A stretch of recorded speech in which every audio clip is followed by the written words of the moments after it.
آج میں 4 سال کے بعد اپنے گھر لوٹا تھا۔ جیسے ہی گھر میں داخل ہوا، نہ سلام نہ دعا، ابا نے آگے بڑھ کر مجھے گلے لگا لیا، گلے میں ہار ڈال کر بولے، شادی مبارک ہو۔ جب سے تیرے آنے کی تاریخ پتہ چلی تھی نا، میں اور تیری ماں تیری دلہن ڈھونڈ رہے تھے، پر ہم نے سوچا تھا کہ جیسے ہی تو حویلی میں قدم رکھے گا تیری شادی شازیہ بیٹی کے ساتھ کر دیں گے۔ ابا تو خوشی سے بتا رہے تھے، مگر میرا تو دل جیسے دھڑکنا بند ہو چکا تھا۔ سوچ بھی نہ سکتا تھا کہ ابا اتنا بڑا فیصلہ مجھ سے پوچھے بغیر کر لیں گے، اور وہ بھی بنا کسی پیشگی اطلاع کے۔ ابا اپنی خوشی میں بھول گئے تھے کہ میں 21ویں صدی کا پڑھا لکھا نوجوان ہوں۔ میں نے وہ ہار گلے سے اتار پھینکا اور غصے سے پیر پٹکتا ہوا اندر گیا۔ حویلی کے اندر بجنے والے ڈھول بند ہو گئے، اور ابا کی خاموشی بھی اس بات کا پتہ دے رہی تھی کہ انہیں میری ناگواری کا احساس ہو چکا تھا۔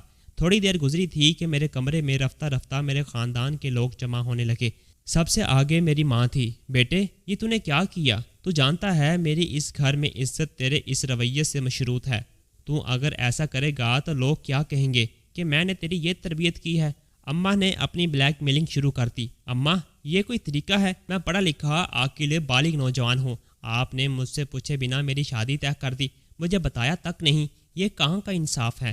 میں تقریباً چلاتا رہا، بیٹے میں کچھ نہیں جانتی، اگر تو اپنے باپ کی بات نہیں مانے گا تو وہ مجھے یہاں ایک پل نہیں رکنے دے گا۔ اس عمر میں طلاق لے کر کہاں جاؤں گی؟ بیٹا میرا کچھ تو خیال کر، اور اگر آج تو نے میری بات نہیں مانی تو میں تجھے کبھی معاف نہیں کروں گی، اپنا دودھ نہیں بخشوں گی تجھے۔ اماں نے یہ کہتے ہوئے چادر میرے پاؤں میں رکھ دی، اور اماں کے آنسو میرے جوتوں پر گرنے لگے۔ مجھے شرم آنے لگی کہ میں کیسا بیٹا ہوں، ساری دنیا کے سامنے اپنی ماں کو اپنے پاؤں میں ذلیل کر رہا ہوں۔ اماں ایسا مت کہو، مان لوں گا تمہاری بات، مگر ایک شرط پر، کہ میں اس حویلی میں ایک پل نہیں رکوں گا۔ اس شادی کے بعد میں یہاں سے چلا جاؤں گا۔ بیٹے تو نے جو سوچا ہے ویسا ہی ہوگا، ابھی انکار مت کر۔ نکاح کے لیے مولوی آ گیا، مہمان باہر بیٹھے ہیں، تو نے انکار کر دیا تو ہماری ناک کٹ جائے گی۔ بیٹے پھر میں کہاں جاؤں گی؟ تیرا باپ تو پریشانی سے مر جائے گا، مگر منہ سے کچھ نہیں بولے گا۔ مان جا بیٹے۔ ماں میرے ماتھے کو چوم رہی تھی۔ میں نے خاموشی سے نکاح کے لیے رضامندی کا اظہار کر دیا۔ ابا تو اب بھی خوش ہو رہے تھے کہ چلو جیسے ہی صحیح۔ میں نے نکاح کے لیے ہاں تو کر دی۔ تھوڑی دیر کے لیے مولوی صاحب آئے، نکاح نامے پر میرے سائن لے کر چلے گئے۔ میں نکاح کے بندھن میں بندھ چکا تھا، اور رسم دنیا نبھانے کو مجھے دلہن کے کمرے میں بھیج دیا گیا۔ رات کے 10 بجے ہوں گے۔ مجھے نہ جلدی سونے کی عادت تھی، اور نہ ہی مجھے گاؤں کے رسم و رواج کی سمجھ آتی تھی۔ میں نے دیکھا وہ لڑکی سر جھکائے میرے بستر پر بیٹھی میرا انتظار کر رہی تھی۔ اس کی یہ ادائیں دیکھ کر مجھے غصہ آ رہا تھا۔ میرے خیال میں نائلہ کا چہرہ اور اس کی آواز ہی میرے ذہن میں تھی۔ میں اسے کسی پل بھول بھی نہیں سکتا تھا۔ وہ شہر میں رہتے ہوئے میری روح تک اتر چکی تھی۔ میں اور نائلہ ساتھ پڑھتے تھے اور شادی کرنے کا ارادہ رکھتے تھے، مگر میں کیا جانتا تھا کہ گاؤں کی حویلی میں قدم رکھتے ہی میں ایک رشتے میں بندھ جاؤں گا۔ خیر میں نے کسی سے کچھ نہ کہا۔ میں جانتا تھا کہ میں آزاد ہوں، اپنا فیصلہ خود کر سکتا ہوں، اور کسی پر تو میرا رعب نہیں چل سکتا تھا۔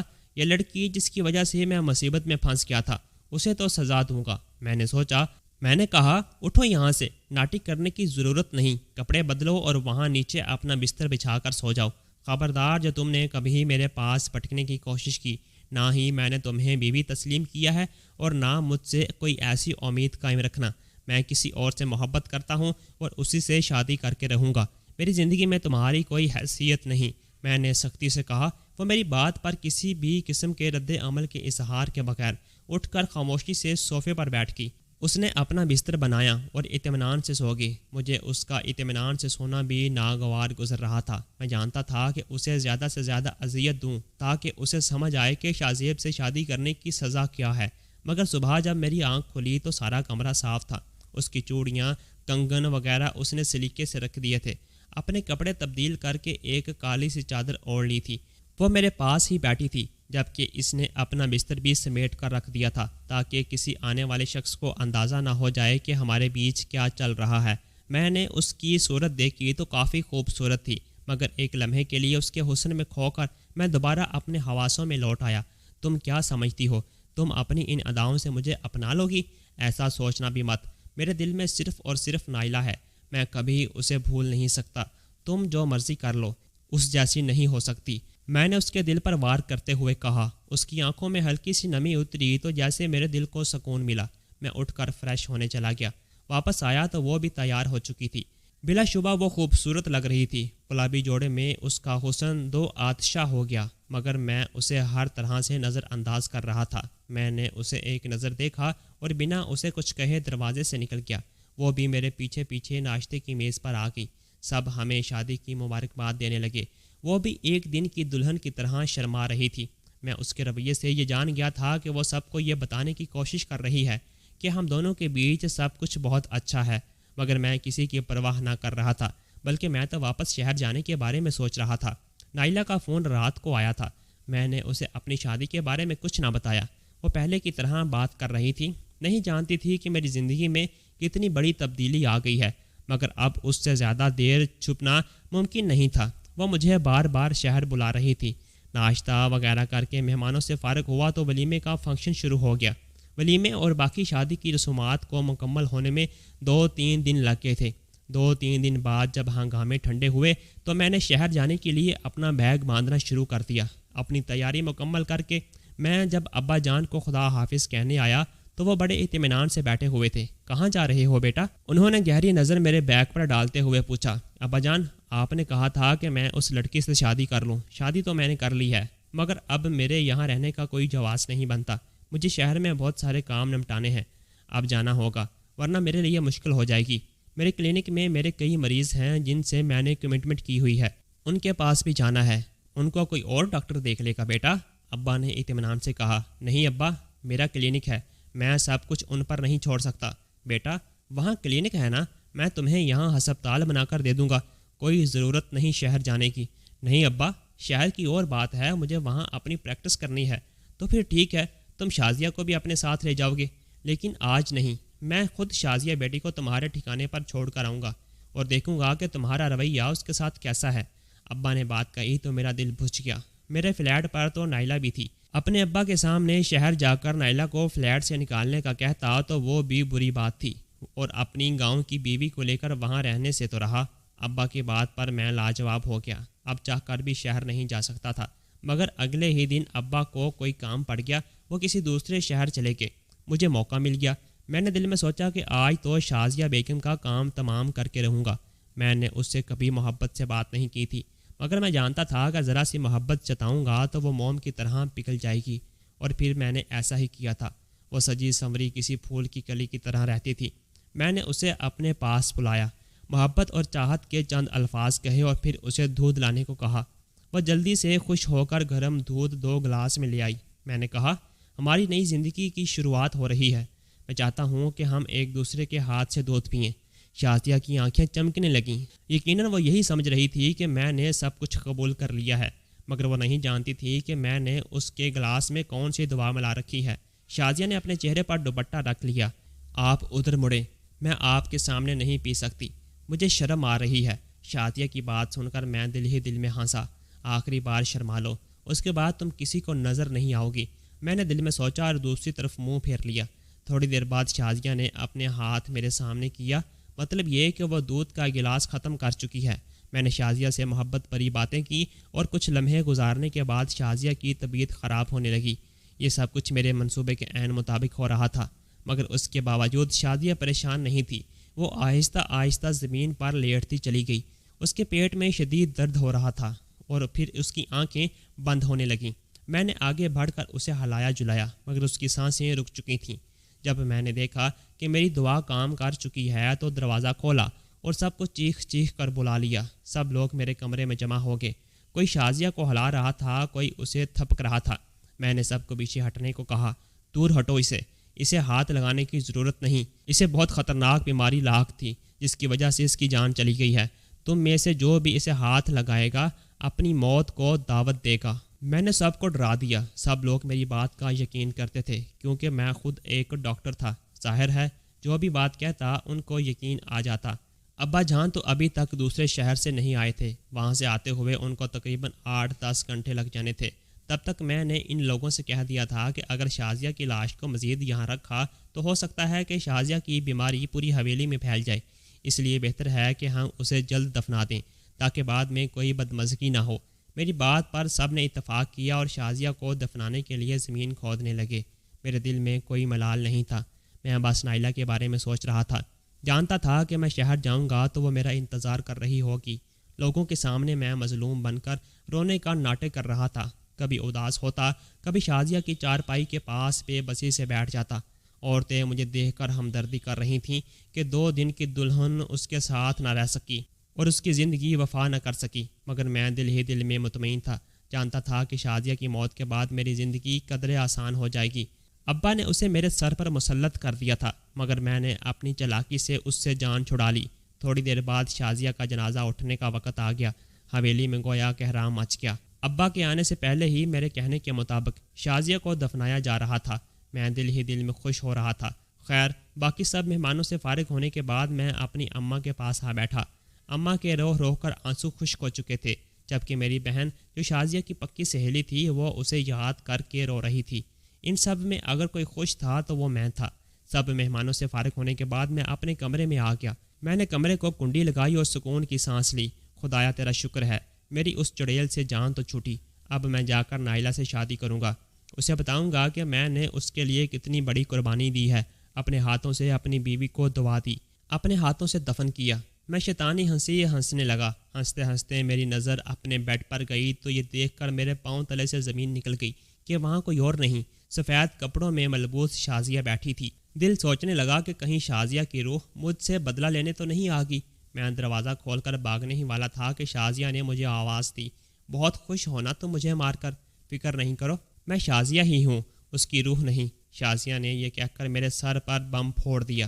شازیہ، تم یہاں، تم زندہ ہو؟ میں نے حیرت سے پوچھا۔ کیوں، افسوس ہو رہا ہے تمہیں کہ میں زندہ ہوں؟ شازیہ نے بے نیازی سے پوچھا۔ نہیں، لیکن تم نے یہ سب کیسے کیا؟ میں نے حیرت سے پوچھا۔ کیسے کیا؟ یہ مت پوچھو، یہ پوچھو کہ کیوں کیا تم نے؟ ہمیشہ مجھے دھتکارا، میرے حلیے کا مذاق اڑایا۔ تمہیں اپنی تعلیم پر بڑا ناز تھا نا، مگر تم یہ جانتے ہو کہ تم جس ڈگری پر فخر کر رہے ہو، میں تمہارے ہی کالج کی جونیئر ٹاپر رہی ہوں، مگر میں نے کبھی غرور نہیں کیا۔ میں نے اللہ تعالیٰ اور اس کے رسول کی تعلیمات پر عمل کر کے اپنی زندگی کو آسان بنانا چاہا، اور تم اپنی محبت کے پیچھے بھاگتے رہے۔ تمہیں شاید نہیں پتہ ہوگا، مگر تمہارے اور نائلہ کے بارے میں سب جانتی تھی، اور تمہیں یہ جان کر حیرت ہوگی کہ میں بھی تمہارے ہی کالج میں پڑھتی ہوں، مگر تم میں اور مجھ میں بہت فرق ہے۔ تم اپنی جھوٹی انا کی تسکین کی خاطر کیا سے کیا بن گے۔ میں اپنی جڑوں سے جڑی رہوں گی، کبھی ان سے بغاوت نہیں کروں گی۔ تم نے جب مجھے دودھ دیا تھا نا، مجھے شک ہو گیا تھا کہ تم نے کبھی مجھ سے ہنس کر بات تک نہیں کی۔ آج محبت بری باتیں اور یہ سب کیا ہے؟ سمجھ گئی تھی میں ان پڑھ نہیں ہوں میں۔ تم نے مجھے جاہل سمجھا، مگر میں اپنے کالج کی ٹاپر تھی۔ تمہیں کیا لگا میں تمہاری ان حرکتوں کو سمجھ نہیں پاؤں گی؟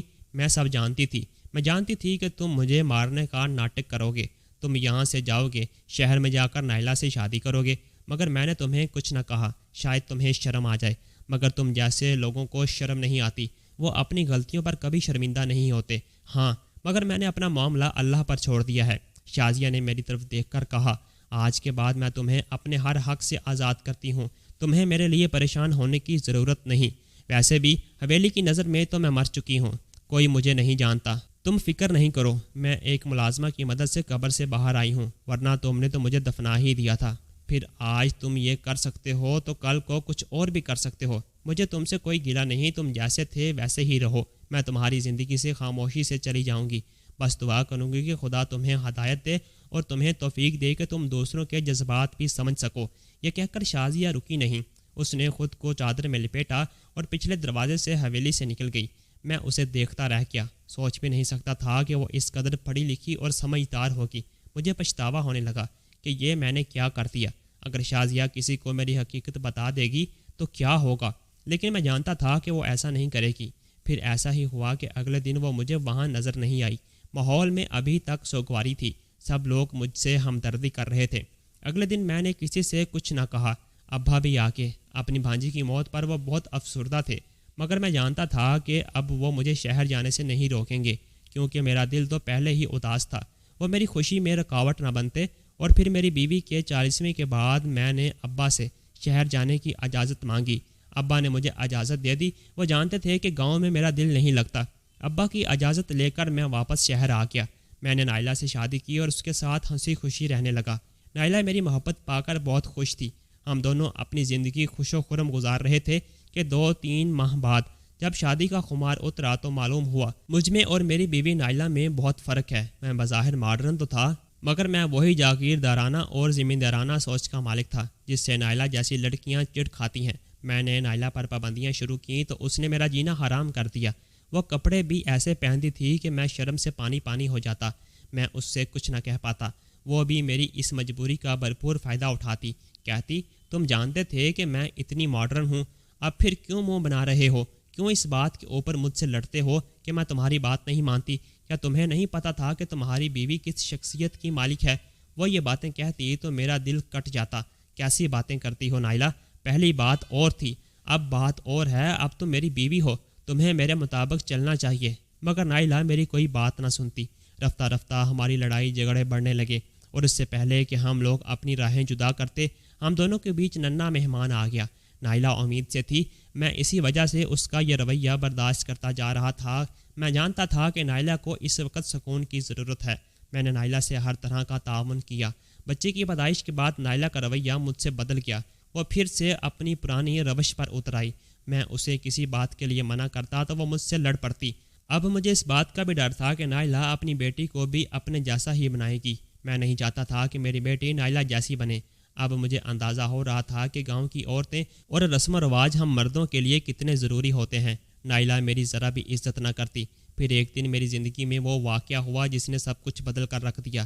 ہماری اینیورسری کا دن تھا۔ نائلہ نے مجھے پیار سے کیک بنا کر دیا۔ میں نے کیک کھایا تو طبیعت بھوچل ہوگی۔ پھر کافی دیر کے بعد جا کر احساس ہوا کہ میں نے کچھ غلط کھا لیا ہے۔ دوڑا خود ہی ہاسپٹل گیا، مگر کچھ ہوش نہ رہا کیونکہ میں زہریلا کھانا کھا چکا تھا۔ ظاہر ہے یہ زہریلا کھانا دینے والا کوئی اور نہیں بلکہ خود میری بیوی نائلہ تھی۔ سوچ بھی نہیں سکتا تھا کہ نائلہ اس قدر بے رحم اور شفاق نکلے گی۔ میں بچ تو گیا تھا مگر اس کے بعد ہمارا رشتہ نہ بچ سکا۔ نائلہ نے میری جائیداد پر قبضہ کرنے کے لیے مجھے ویسے ہی زہر دیا جیسے میں نے بھی شازیہ کو دیا تھا۔ مجھے شازیہ کی رہ کر یاد آ رہی تھی۔ کافی عرصے سے اسے ڈھونڈتا رہا۔ بالآخر شازیہ مجھے نفسیات کے ایک ہاسپٹل میں ملی۔ اس سے مل کر بہت رویا، اس سے معافی مانگی، کہا کہ مجھے ایک موقع اور دے دے۔ مگر شازیہ کہنے لگی کہ اگر تم نے مجھ سے دوبارہ رابطہ کرنے کی کوشش کی تو میں یہاں سے بھی چلی جاؤں گی۔ میں اب بھی جانتا ہوں کہ شازیہ کہاں ہے۔ وہ میری بیوی ہے مگر اس پر میرا حق نہیں رہا۔ میں کس کو کس منہ سے کہوں کہ میں نے شازیہ کو اپنے ہی ہاتھوں زہر دیا تھا۔ گھر والوں کی مدد تو لے نہیں سکتا تھا، لیکن میں کہانی سننے والوں سے اس بات کی توقع کرتا ہوں کہ وہ اپنی رائے کا اظہار کر کے میرے فیصلے کو ضرور آسان بنائیں۔ دوستو اگر کہانی اچھی لگی ہو تو ویڈیو کو لائک اور یوٹیوب چینل سمی ٹی وی کو سبسکرائب لازمی کر دیجیے گا تاکہ ہماری آنے والی ویڈیوز آپ لوگوں تک بآسانی پہنچ سکے۔ اللہ حافظ۔